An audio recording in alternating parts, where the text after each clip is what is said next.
Hey YouTube, I'm back with another deck profile video. If you saw my previous video, you know that I have not been able to post regularly, but I am able to make this one temporarily. Kind of a weird story, but I'm not going to really explain any of the details. But yeah, I'm going to post my Regalia deck. This is the only one that I have out of the new, from the new booster set, and then kind of been out of the loop on Vanguard for a while because I've been really busy. For those who saw my previous videos, they know that I've been out of the US for a while, but I'm back right now temporarily, so I thought I would get a video out for the people who have been watching my Cardfight Vanguard videos for like since way back. So this one's for you guys, and I don't know. Things will probably smoothen out. I'll be able to post stuff regularly in the summer, but right now, it's basically going to be Japan stuff. So, this one's kind of random, but yeah. So, Regalia is the only one that I built because it's the only, like, their budget, and I already have most of the old cards, so it's not really that hard to build for me. But anyway, let's get right into it. So, in terms of the deck, I think the deck is very fun to play, although Revelation was also pretty fun. In my opinion, Revelation is probably a little bit more fun still, but I like the old school decks. I like that Bushido doesn't completely forget about them. So, start off here, Angelica, she's back. She used to be a break ride, now she's an on-stride skill. Well, I call these on-stride skill because when you stride on top of her, she does something. So,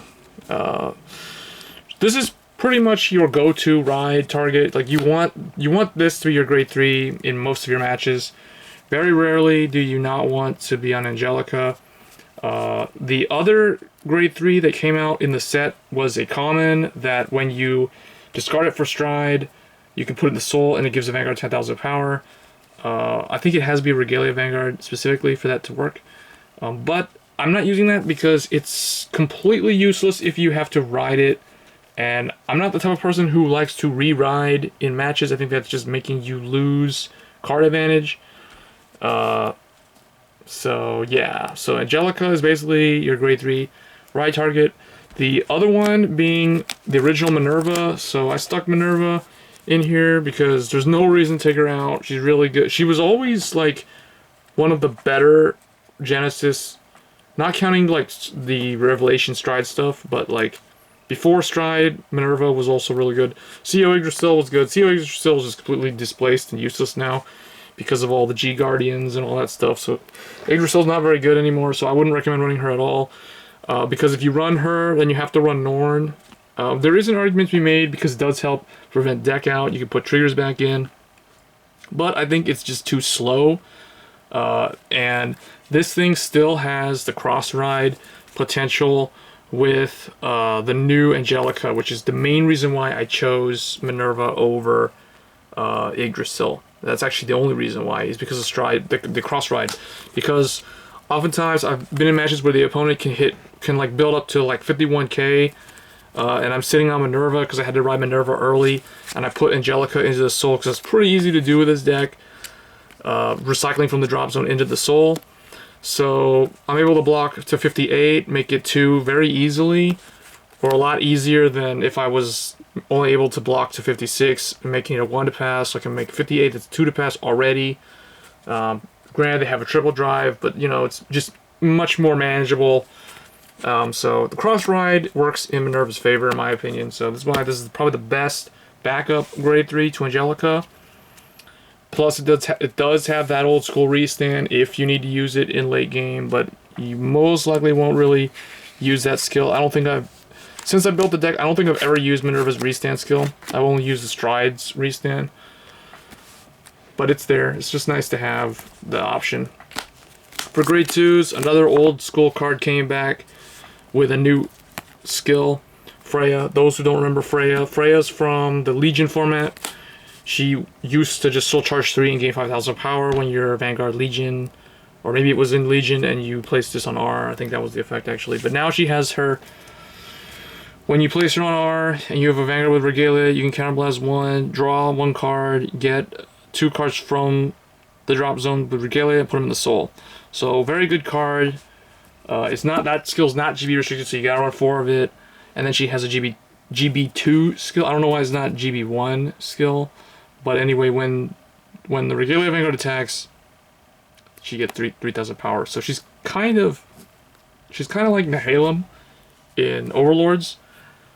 She's a little bit weaker. She's not as OP as him, but still, she's got that other effect that he doesn't have, so that's why they balance it out. Next, I'm running Regalia of Poem Bragi. This is a new one. I don't like that she's GB1 restricted. I don't think they needed to make this GB1 restricted because its effect is basically recycling 2 Regalias from the drop zone. So she's kind of like Hemera, but she gets she gives the Vanguard and herself 3k power. Now, honestly, if this is in the early game, if this was not GB restricted, it's still not going to make it broken because in the early game you don't have that many cards in the drop zone anyway. So, yeah, I don't know why Bushiroad did that. In my opinion, this should not be GB1. Regalias just shouldn't be GB1. They're not. They're old school cards. It's an old school sub clan or archetype. Anyway, next we got Regalia of Ideas Genel. So her normal Regard skill is not GB restricted. It's similar to Darkside Princess in Pale Moon. When she swings at an opponent's Vanguard, you have the option to give her 2k power, and then if you do that, then you have to put her into the soul at the end of the battle. So it's it's just like Darkside Princess, and on top of that, it's good against Narukami, Kagero, even Link Joker, those type of decks, like those defensive retire, even Mega Colony. It's good against those type of decks because it'll dodge them, give you the soul that you need, so you can just like activate your skills, your stride skills a lot earlier or a lot more easily. So it has that option, and on top of that, it has a GB1 when it is sent from the drop zone to the from the soul. You choose one of your Regalia units. Yeah, it's any unit, not Vanguard. It's just any unit, and you give it 3k power. So pretty good. Running 3 and 3 of each because I am teching in 1 Hesperus. I feel like Hesperus is a nice surprise card in those matchups where people are not that familiar with Regalia. I mean, they know it's Genesis, it's like a soul charge deck. But Hesperus works really well with re-standing Vanguards because basically when you Soul Blast her, your Vanguard gets the ability to, when they hit, you get to choose one of your opponent's Vanguards to retire it. So it gives them some Kagero power, which I really like. And a re-stander, it can potentially retire 2 things, but most of the time they're going to like no guard the first one, so you get to retire something anyway. So it's really nice at picking off some cards and knowing the opponent. So one of, because you don't need it as a rear guard, you can like intercept with it, send it to drop zone, so that you can then just recharge it back into the soul. I mean, it's pretty easy to put that back in the soul. So next, for Jotun, she is the Regalia Sentinel. They finally, I don't know why it took Bushiroad years to give Regalia a dedicated Sentinel, but Jotun's pretty good. She has the ability, like all the newer Sentinels these days, where with 2 of them, you got 1 in soul, you got 1 in drop zone. When this one is sent from the soul to the drop zone, you can bind it. Oh, now, granted, this is GB1 skill, but anyway, you can bind it and then get this one to the hand. So pretty good. It's probably like the only Sentinel that I would run in Regalias now. People will say, well, why don't you try the Quintet Wall? No, the Quintet Wall is not needed in here because, for one, we do not run Dreamy Dragon in Regalia. It's completely unnecessary because there's a certain grade 1 that fixes that problem. And 2, it's just kind of wasteful, in my opinion. Wastes too many cards from the deck. And yeah, it makes it much harder for you to manage your matchup. Next, for Wing Flap Angel. She is the Regalia Stride Fodder.